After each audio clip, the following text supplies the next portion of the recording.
Hello and welcome to my colors swatching video.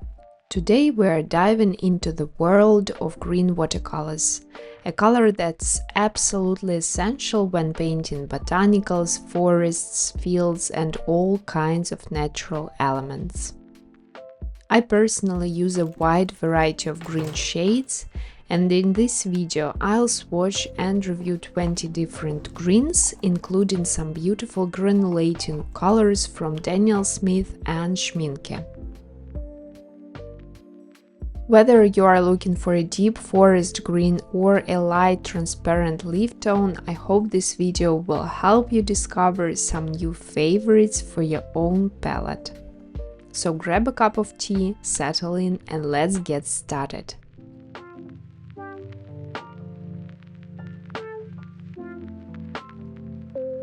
I've already prepared a grid with name of each watercolor, the brand and the pigments used.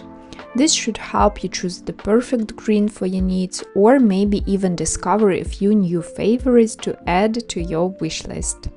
You'll find links in the description to all the colors I used, so you can explore or purchase the ones you like right away. And don't miss the end of the video where I'll share my most used greens, personal favorites and the most universal shades I recommend for painting botanicals and landscapes. I already started with watercolors by White Nights, Olive Green and Chromium Oxide. I don't use these colors very often, but Chromium Oxide has granulation as you can see, so you can add it to add granulation when mixing with other shades. Next one is Green Earth by Schmincke. It's a very light and quite cold shade. Next one is Azomethine Green Yellow by Van Gogh.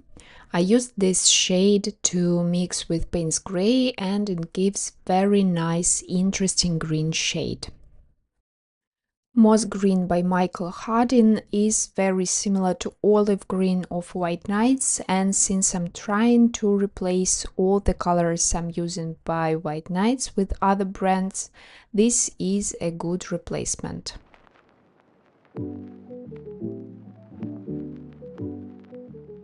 Hookah Green Light by Rembrandt and Hookah Green Deep have the same pigment inside, PG7 and PY150, but in different proportions. So Hookah Green Light is more bright and Hookah Green Deep is more intense.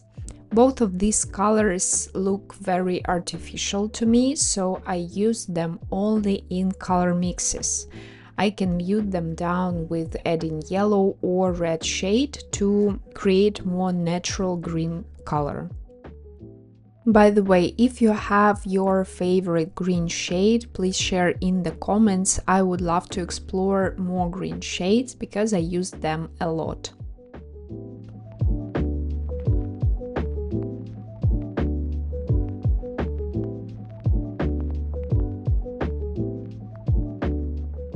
Next one is Green by White Nights, which has only one pigment inside, PG8.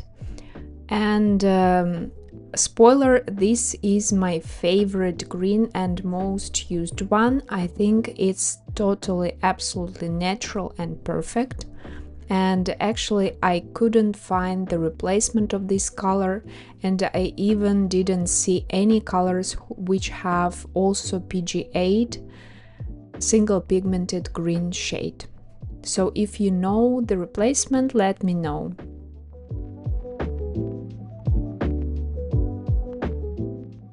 Next color is very warm and light, Permanent Subgreen by Jackson's, and Jackson's actually the online store where I can buy all of these colors, and you can find the links to this store because they have international delivery.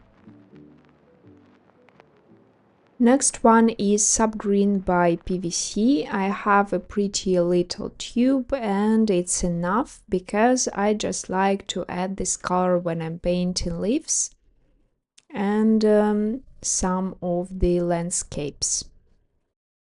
You can see that in comparison to the permanent subgreen, this color is more bold, vibrant, and permanent subgreen is more natural and a little bit muted.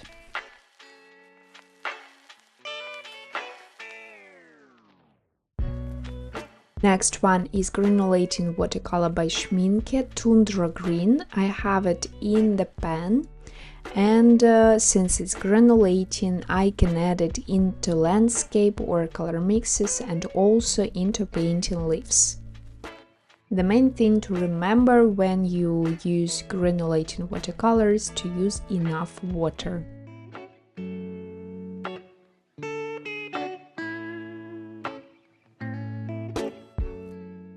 Or once you covered the area, you can add just droplets of clean water to show the granulation.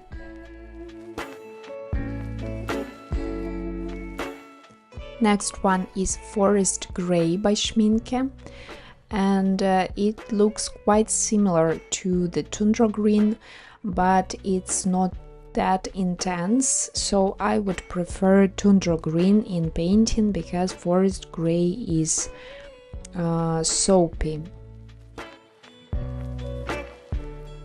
Next one is Shadow Green by HVC, and it's a very nice dark green shade.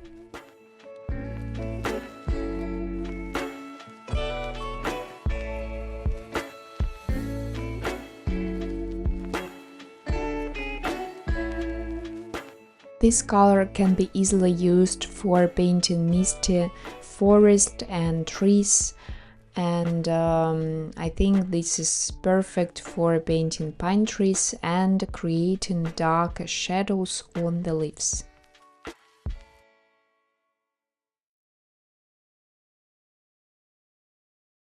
And the next one is pretty similar to the Shadow Green.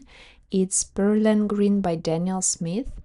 And this is one of the colors I would recommend to use and to have in your palette.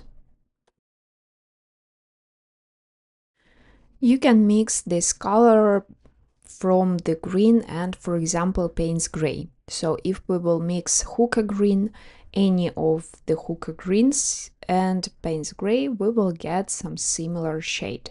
But if you need a vast area to cover, you need to use pre-made color to work fast. So I prefer to have Pearland Green in my palette when I'm painting forest or some dark landscapes. Next one is Deep Subgreen by Daniel Smith, and this color actually looks quite similar to my favorite green by White Nights, but it has 3 pigments inside. And if you want to create pure, very nice color mixes, it's better to use single pigmented colors. That's the only problem this color has, but it's also very natural and very nice. And now I'm moving to the Granulating Watercolors by Daniel Smith. It's Primatech series, and I start with Jaded Genuine. These colors are derived from the natural gemstones, which made them precious, and also they have a very interesting granulation and very beautiful in painting landscapes and leaves, everything, and also can be used in color mixes. Cascade Green is not a Primatech series, so you can mix it by your own.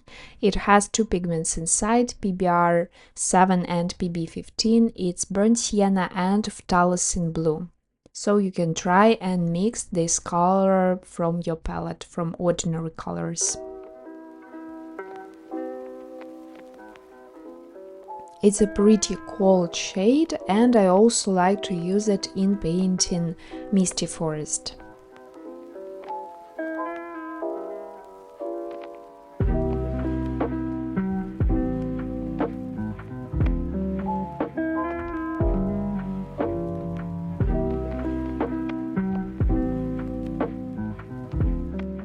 Next one is Undersea Green by Daniel Smith also, and it's one of my favorite granulating watercolors.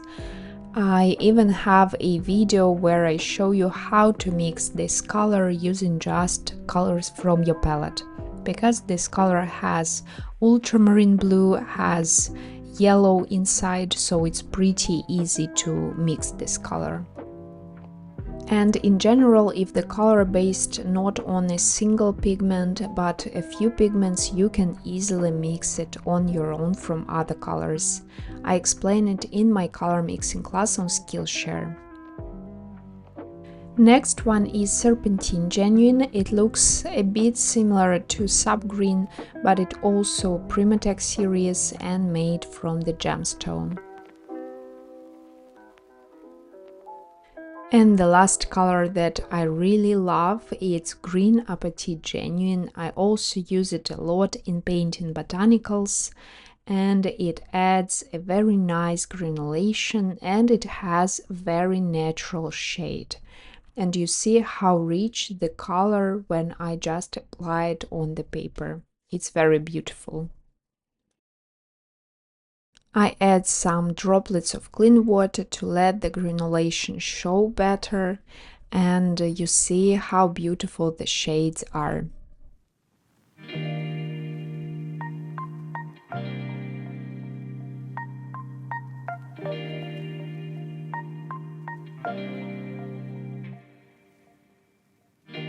So as a summary, I would recommend you to have Deep Subgreen by Daniel Smith, Pearland Green or Shadow Green, and also some light colors like Azomethine Green Yellow or Subgreen in your palette. As an addition and beautiful shades, I would recommend to have Cascade Green.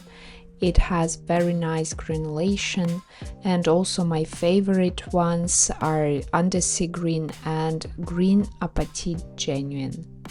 Now let me know in the comments which green shade is your favorite, and if I don't have it in my palette, I would probably add it to the card, so please share. Thank you so much for watching. I hope you enjoyed this swatching session and found it helpful. If you'd like to see more videos like this, from color comparisons to painting tutorials, don't forget to subscribe to my channel and give this video a thumbs up. If you are interested in learning more about watercolors, check out my Skillshare classes. Thanks again for spending time with me, and I'll see you in the next video.